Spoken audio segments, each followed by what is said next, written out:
Hello, everyone, and now welcome to the anti-spoiler game between Underdark, or that was from the series Underdark and TLO.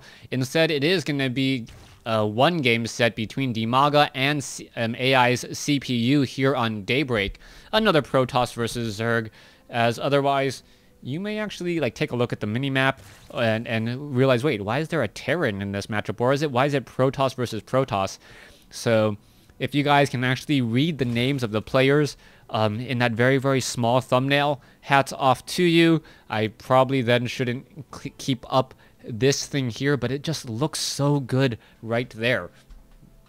Now, Dimaga has spawned as the blue Zerg down here at the 7 o'clock position. CPU has spawned as the yellow Protoss over here on the top right-hand side of the map, as CPU is going for that Forge fast expansion most likely. Now, what is Dimaga going to be following this up with? Dimaga may be going for either a hatchery or spawning pool first. I would be surprised if anything else was happening. Maybe extractor. And then, did I just pretty much cover every tier 1 building that a drone can build? I think I have, and that doesn't really give you much insight. Well, I guess you could technically build evolution chamber first. That would perhaps be one of the biggest head fakes ever, going Evo chamber first instead of a hatchery or spawning pool or even extractor. Here we go. Probe still wandering around. What is it going to be doing next as the probe takes a look, spots the spawning pool, and now CPU is going to try and block the natural expansion. Coming over here, you can see that CPU is going to be going for a Nexus first, waiting for the additional minerals. As soon as it is ready, you'll spot that Nexus warping in. There it is. And what is going to be that follow-up building? Perhaps a Forge or a Gateway.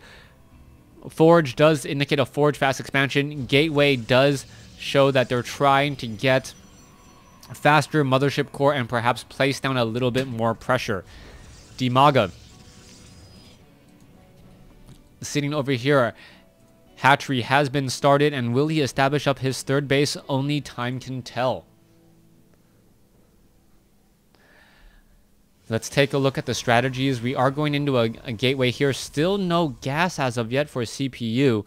And I wouldn't be surprised. Forge needs to be placed down. And CPU wants this game to go long while controlling what Dimaga goes for.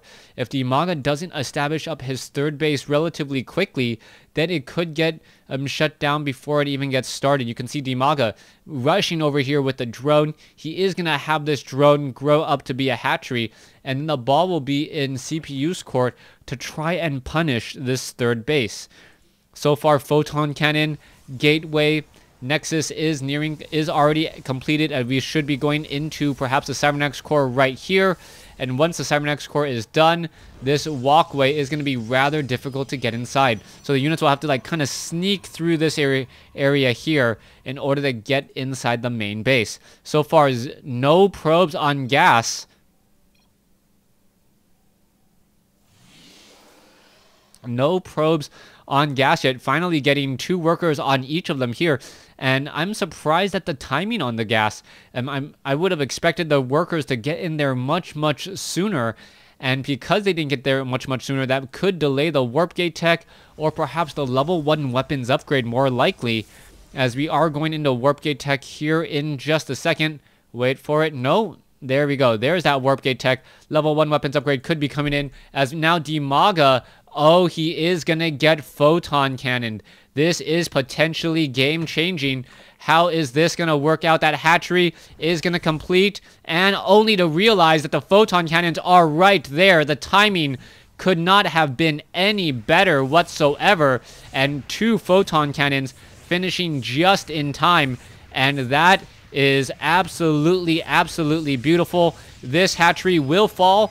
I don't know if I quite agree with the extra Photon Cannon here, as what that's essentially going to do is say CPU invested more in order to shut down this hatchery than he actually is going to get out. So each Photon Cannon plus that pylon costs more.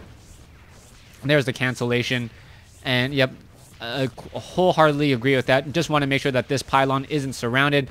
You can see Broodlings now trying to make their way over. Broodlings not going to really be able to do much damage, if any. And there it goes.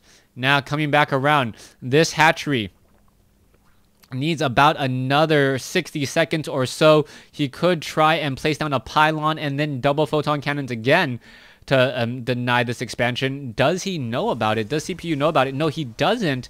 And at this point, CPU may think to himself, you know what, I got a nice commanding lead. I don't got to do all that much. 350 resources lost versus 37.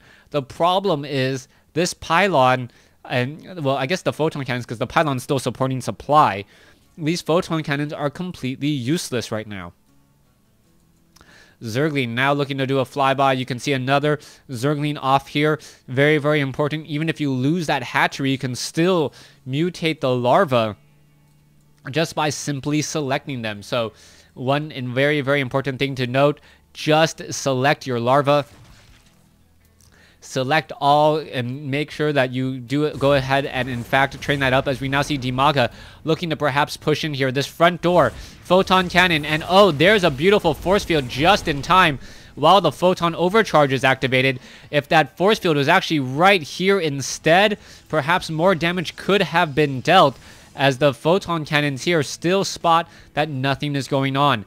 Dark Shrine now being added. Meanwhile, we can see drones still being trained up and going to be taking up that third base in just a second. That's going to be a lot of workers, already up to 6 workers here, and now getting a lot more overlords. Zergling's now looking to back away. Are they going to be able to clean this up? It looks like they may in fact be able to do exactly that. Zergling's now trying to push their way in. One Zergling down, 2 Zerglings down, multiple Zerglings getting down, getting taken down, as the Zealots now warping in as well. Alright, the photon cannon did get a lot of kills so far. It looks like that proxy pylon will be falling, and with that, all of the units at the forward location have been destroyed. CPU coming out slightly ahead in that trade, and there's the GG. Wow. Dimaga saying GG after perhaps spotting the Dark Templar, and a very impressive game coming in from CPU. That timing on this one particular photon cannon really set things in motion for CPU to be able to then follow up, harass with Dark Templars. Dark Templars doing 50 damage per swipe. Thanks for watching. Thanks for listening. Hope you guys enjoyed it.